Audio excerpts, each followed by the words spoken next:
What's going on, everybody? My name is Crypto Corey. I want to thank you for joining me today.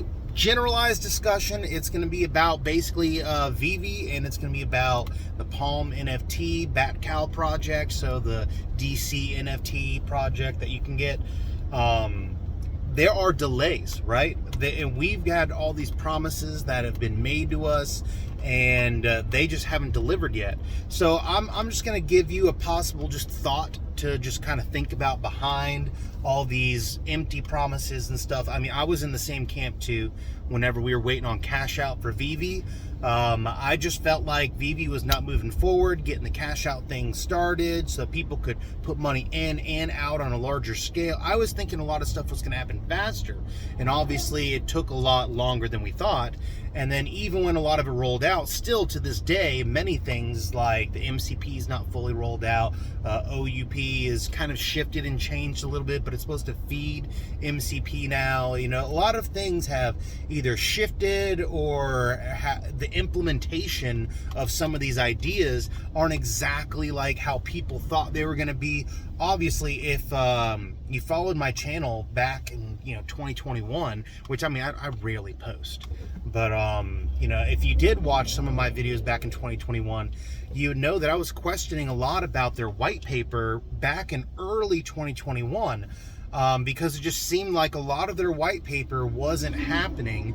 And then it was just later on that I found out that, they'd kind of not so much abandoned that idea, but they had to halt it because of just regulatory problems. And at the time they were so focused on going from GoChain over to Immutable, which that did happen, which is great. Now we've got something that has the ability to be moved to a wallet if they were to allow that. And I don't think that's necessarily, important at this current moment to have private wallets. I'm not anti-closed system, and I'm not pro-closed system or anything. I just think there are closed system NFT projects, and there are open system NFT projects that require you to, I guess, be a little bit more crypto savvy. But that's not really, I'm not really hating on left or right on that. But you have things like Veveverse that we're supposed to have already released and stuff, and it hasn't. And then if we're going to go over to the BatCal side, we've got illusions. If you listen to a lot of their Twitter spaces and things in the early days, one of the early adopters, because I was one of the people who got the Fandom discs, and I was there before all the mints of the cows and stuff. I even got a free cow just on before the drop and stuff, and that free cow had a third material on it, so that was really nice to receive. Still have it to this day. Still haven't sold any NFTs, those NFTs at least. But man, just like early days, whenever you're kind of listening to their Twitter spaces and stuff, they were alluding to a Warner Brothers metaverse, and they were throwing out names like Harry Potter and stuff being involved in this I guess style of metaverse. But with that said, Disney themselves were talking about turning their parks into a metaverse, which obviously has shifted a good bit at this point. Obviously, they changed CEOs in the time frame before and after they were spouting some of that information. So, blah, blah, blah, blah, right? We have a ton of promises from many NFT projects that just did not happen late 21, early 22. So, people be like really upset with that. And it's a correct thought, correct, right? They've made these promises, they're not keeping these promises, therefore, I'm not happy. I'm gonna sell at the bottom of the market now and cash out and then, be angry. But here's some things to keep in mind. So first of all, if you're into crypto, if you understand the cycles for Bitcoin, you understand that typically we have about a 4-year cycle, and then we were at the peak in 2021 around November, December. We were at the peak of that Bitcoin cycle that was going to turn it around to a bear market. It's just what happens after Bitcoin releases the next type of supply, and they have that halving event that cuts in half the amount of mining rewards you get, or amount of Bitcoin you can actually mine. It's cut in half, so the inflation rate of Bitcoin halves and halves and halves till it's gone. So these halving events create a demand supply event that generally sends it in a parabolic run-up, followed by about a year-long heavy 75 to 95%, downward price action. Which, what's funny is people try to talk about macroeconomics and stuff, and this and that, and why someone's wrong and why this time's different and stuff. If you really want to talk about macroeconomics, Bitcoin has never actually had a bear market at the same time that macroeconomic conditions were bad. So because we had a bear market at the same time we were having the stock market drop 30-40%, when that was happening, Bitcoin only dropped 75%, and it's never done that.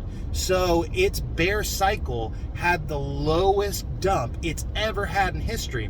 And now that cycle is timed out beyond this typical bear, trend. And now, technically, it's bull and bear. So we're in a bull market, but because we bottomed at 15.5, so we're in a bull market, but it's more like a crab market. Then it'll have its parabolic run up after the halving event for Bitcoin in 2024. This is just how crypto works. This is how it's always worked. It's never failed. It's done this ever since its creation. Is that volatility going to go away? Will the cycles end and there'll be something else? Probably. But as of right now, you can almost set your money onto the markers of the cycle, and then you can just play it that way, and you're probably going to fare well. Annually, Bitcoin makes 150% annually on average if you take the pumps and the dumps and the in-betweens and put it all together. So, back to Veve, right? With all of this stuff, because of cycle theory, because these founders of these companies, they understand crypto because they're in it, right? They've got professionals inside of their company telling them when to do something, when not to do something. So because a lot of the implementations of these NFT projects were to happen late 21, early 22, they were smart and they held them off. That's the reality of probably what's going on. Now, I'm not going to speculate that is absolutely the reason why they held them off. Maybe the development was too slow. We don't fully know. But what I can definitely tell you is it is never a good idea to release a new technology in the middle of a hardcore bear market where the fear and greed index is just burying the needle into the fear. That's the wrong time to introduce new products. You want to introduce new products a little bit into a bull market. You want to establish that you're in a bull market, things are looking up, you missed your initial opportunity from the bear market to buy. Now you got to get in now as fast as possible because the implementation of all this new stuff is going to happen. Now that looks like let's just say 2024, maybe June or July. Are we going to see all-time highs and stuff on crypto? Maybe. Are we going to see all-time highs with Veve? Probably not. I don't think that we're going to see the same types of parabolic run-ups that we saw last cycle because everything was so new. And this is a collectibles market. This is now where a collector's mindset needs to be brought in. And if you know anything about like Pokemon cards or just general collectibles, there's that initial hype that surrounds a collectible. People buy way too expensive, and then they'll hold because they're a collector.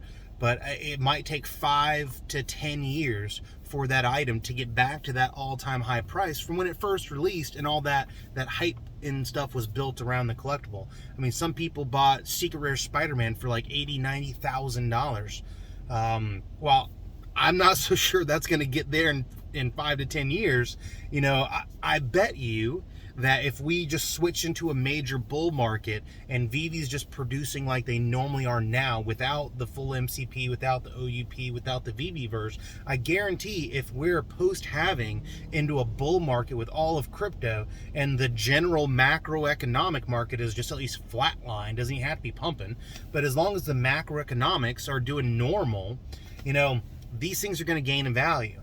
So it's not that they've already bottomed. I can't tell you if they've bottomed or not bottomed if you're just looking at it from an investment standpoint.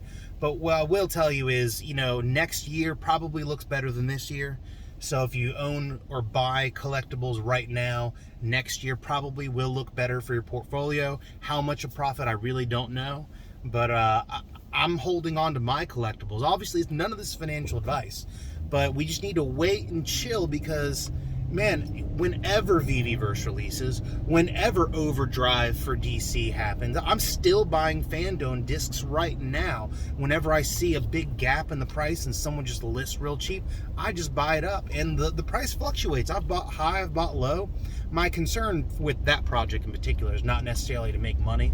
I'm just trying to gobble up supply as much as possible, and not knowing what Overdrive is even about. This is why this is the risk play I'm doing with it. If Overdrive is not that cool, I may not make my money back on all of them. But if I can, I'm gonna burn and make whatever cool suit or Batmobile or whatever, you know, that it might be completely far left field of thought for what they're actually doing. But I'm going to do whatever I can to participate in this project because it is a lot of fun. I love the Back House project. Actually, right now, I got out of work early today. I'm not technically out of work. I'm heading to the mall. I've got a job in the mall that I'm going to go look at real quick. I gave the guy a really high quote to do the whole job, and he kind of called me like, "Oh my gosh, this is expensive. Like, I can't afford this. You know, and it's only this, and this." So I was like, "All right, I'll come out tomorrow. I'll just lay my eyes on the project. I'll give you an accurate number that portrays the actual work needed." Me just kind of throwing a quick number at them prior. I don't want to screw somebody over. So if they're hemming and hawing that much and they're saying it's only a couple of things, yeah, of course I'll lower that price. But if it is the whole building, you know, you can just go for someone else. I don't really bid. You know, that's who wants to race to the bottom to lose the most money. I'm invitation only. But enough on that. If you are in Vivi, if you're in Bat Cows, if you want Viviverse, if you want the Overdrive, if you're wanting these metaverses to form and you want more utility and more usability and more ways to display your collections and utilize your collections, you just need to wait and be patient. And the goal for you should not be to make money and to get rich. Like, I only have like a few percent of my money put into this project. If you must know, most of the money I have honestly, it's about 50% cash at the current moment. But that's just because of the current state of the economy and everything. The value of the dollar right now is better than current assets. So I'm pretty heavy in the dollar. But outside of that, I own multiple properties. I've got multiple streams of income. I have a physical collectibles business. I do NFTs, I do crypto, I do stocks. You know, basically I just do a whole bunch of crap.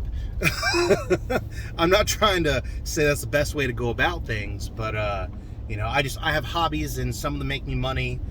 Most of them actually make me money, but you know, some don't. Try riding dirt bikes. Ain't nothing but a money pit. But man, just relax, chill out. Don't listen to the FUD. If you're one of those people who thinks FUD is good for the community, why? So why do you think someone having a wrong opinion about a project and you know, shouting it as loud as they can to all their followers, how is that beneficial to the project? I just don't see how it's beneficial. Then someone has to come in and defend it, and now you've got people in different camps, and people are arguing one side versus another. So when I look at all this stuff, I think you just need to relax, make smart choices with your money, don't over leverage as normal, and you know, just keep having fun. You know, collectors collect, so keep collecting. If you want to just make money, honestly, right now, there's not a whole lot you can buy other than like Bitcoin or Ethereum, where you feel like it's going to go up in the next 3 to 5 months. So if you're not buying for long term, for pleasure or anything like that, you know, maybe you should just be accumulating cash and just waiting on the sidelines, being safe with your money. Always. This is not financial advice, but you know, I want to thank you for joining me, and my name is Crypto Corey. Please click a like in this video and subscribe to the channel. No, I don't really make a ton of content. I'm not really a YouTuber or a big content creator or anything. I just kind of do this on the side every now and then, giving my 2 cents because I just personally like NFTs. I like Veve, I like Bat Cows. Obviously, I like some of the PFP projects and stuff from the open systems, but you know, it's a beautiful day to be alive, and you know, you got to be happy and enjoy yourself and live life. If you excuse me, I'm going to go take my free Fandango tickets I got from the Batcow Project and go watch the Flash movie after I go do this quick little quote for this guy. But yeah, have a good day, and I'll see you on the next one. Bye.